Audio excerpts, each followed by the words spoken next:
Salut à tous les amateurs de cinéma. Je suis ravie de vous accueillir sur ma chaîne Cinémotis, où je partage tout ce qu'il y a de plus intéressant sur les films à venir et ceux déjà sortis. Je vous conseille de vous abonner, car il y aura beaucoup de contenu passionnant. Et c'est parti. Bonjour à tous. Dans cette vidéo, je vais vous plonger dans l'univers fascinant de Quantumania à travers la conférence de presse qui a eu lieu récemment. Je vais partager avec vous les moments forts de cet événement, les révélations des acteurs et des réalisateurs, ainsi que les attentes autour de ce film tant attendu. Restez avec moi pour découvrir les coulisses de cette aventure cinématographique et les insights qui pourraient bien changer notre perception de l'univers Marvel. C'est parti! À l'occasion de la sortie en salle ce 15 février de Ant-Man and la guêpe Quantumania, Marvel Studios avait réuni rien de moins que Paul Rudd, Evangeline Lilly, Catherine Newton, Michelle Pfeiffer, Michael Douglas, Jonathan Major, le réalisateur Peyton Reed et les producteurs Stephen Broussard et Kevin Feige pour une conférence de presse virtuelle. Voici ce qu'il fallait en retenir. En quoi Quantumania est la continuation du travail accompli sur les deux premiers Ant-Man? Peyton Reed, Ant-Man c'est d'abord une histoire générationnelle, Scott Lang, qui n'est pas un milliardaire ou un super scientifique. Ou quoi que ce soit et Hope Van Dyne qui est, elle, la fille de deux super-héros, Michael Douglas et Michelle Pfeiffer. Et maintenant la jeune Cassie Lang, qui est probablement la plus grande motivation de Scott, lui qui veut passer du temps avec sa fille. Il veut devenir un héros. C'est un Avengers mais qui s'inquiète de l'équilibre travail-famille. C'est le point le plus important du film, passer du temps avec Cassie, sa fille de désormais 18 ans. On a élargi l'histoire aux secrets de famille, aux choses qui ne se disent pas. Au début du film, on découvre rapidement que Janet n'a pas tout dit à sa famille à propos des 30 ans passés dans le Quantum Realm. Hope et Hank n'ont pas dit à Scott ce qu'ils font avec Cassie dans leur cave. Et Cassie n'a pas dit à son père qu'elle a fait de la prison. Tout le monde a des secrets, et tout ce petit monde est aspire dans le Quantum Realm. Ils doivent donc gérer ces problèmes de famille tout en se débrouillant dans ce nouveau monde bizarre. Comment l'envie de Scott de devenir un super-héros a-t-elle évolué depuis 2015? Paul Rudd, il veut d'abord être un bon père, c'est ce qui le préoccupait. Il a une relation d'amour-haine avec cette problématique mais il la désormais accepte. Il est ravi d'avoir désormais une vie normale, de passer du temps en famille, même si ça ne dure pas.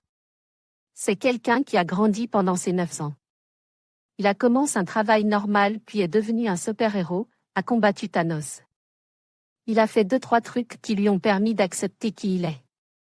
Au début du film, qui se déroule après les événements d'Avengers, il profite de sa victoire. Il a écrit un bouquin, Look Out for the Little Guy, un genre de mémoire dans lequel il explique ce qu'est être un Avenger. Mais il est aussi un père qui veut rattraper le temps perdu. Comment la guêpe a-t-elle évolué? Evangeline Lilly, Hope était froide, détachée, seule dans le premier film. Elle n'avait pas beaucoup de relations. Au fil des 3 films, et j'ai été heureuse de l'incarner, elle a réparé sa relation avec son père, retrouve sa mère disparue, elle est tombée amoureuse de Scott et est devenue la belle-mère de Cassie. Sa vie est désormais pleine de relations. Hope est donc désormais une version épanouie de celle qu'on a rencontrée dans le film précédent et ça se voit dans ce qu'elle fait pour le monde. Elle répand cet amour autour d'elle et s'attaque à des sujets importants comme la crise du logement ou le réchauffement climatique avec succès. Il lui manque une petite chose, elle espérait que retrouver sa mère lui permette d'être proche d'elle mais elle garde ses distances au début du film. Qu'est-ce que le Quantum Realm, exactement? Kevin Feige, c'est quelque chose qu'on a découvert dans le premier film et je me suis souvenu que c'est une idée que Paul a eue au début du tournage. Il se demande si on pouvait explorer cet univers, il a imaginé le potentiel d'un tel endroit, la quantité d'histoires et de choses à imaginer que ça peut apporter.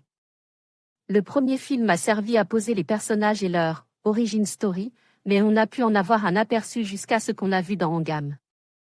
C'est un lieu qui se trouve à un niveau subatomique, où l'espace et le temps fonctionnent différemment, ce qui a d'ailleurs permis le voyage dans le temps dans Endgame. Dans ce film-ci, on va dans un lieu que seule Janet a connu, dont elle parle peu, un univers entier sous la surface. Le Quantum Realm a un look bien spécifique. Comment a-t-il été créé? Kevin Feige, Peyton peut vous en dire plus.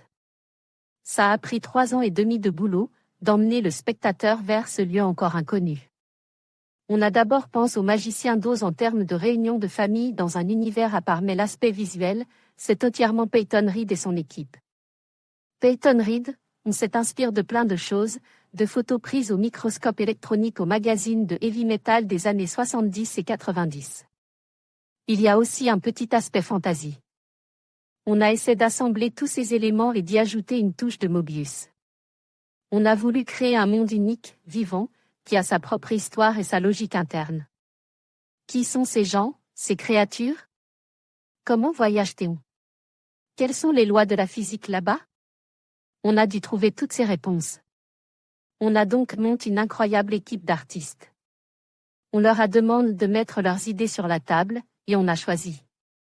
On voulait que le public puisse s'amuser avec le résultat, une partie du MCU qu'on a pu créer nous-mêmes. Michael, qu'est-ce qui selon vous fait que ces films captent le public?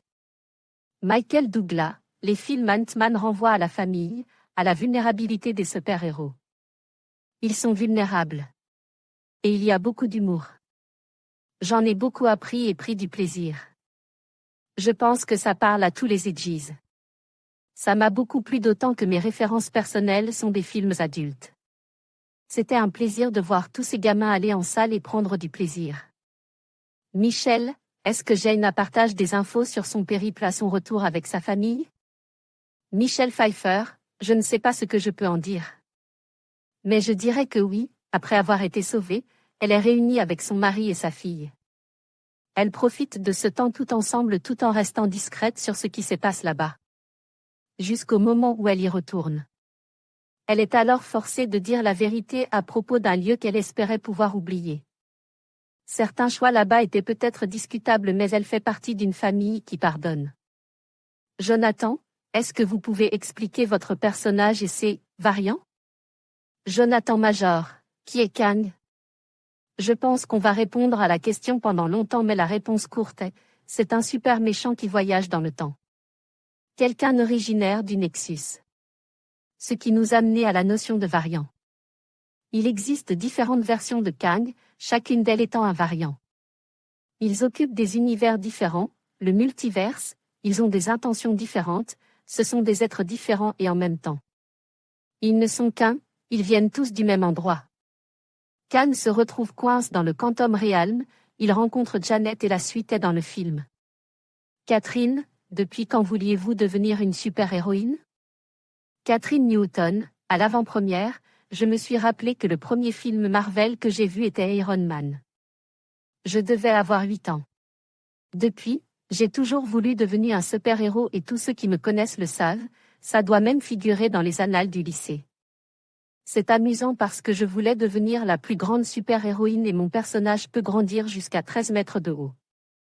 Bref, je suis la preuve que les rêves veulent se réaliser, le mien l'a été.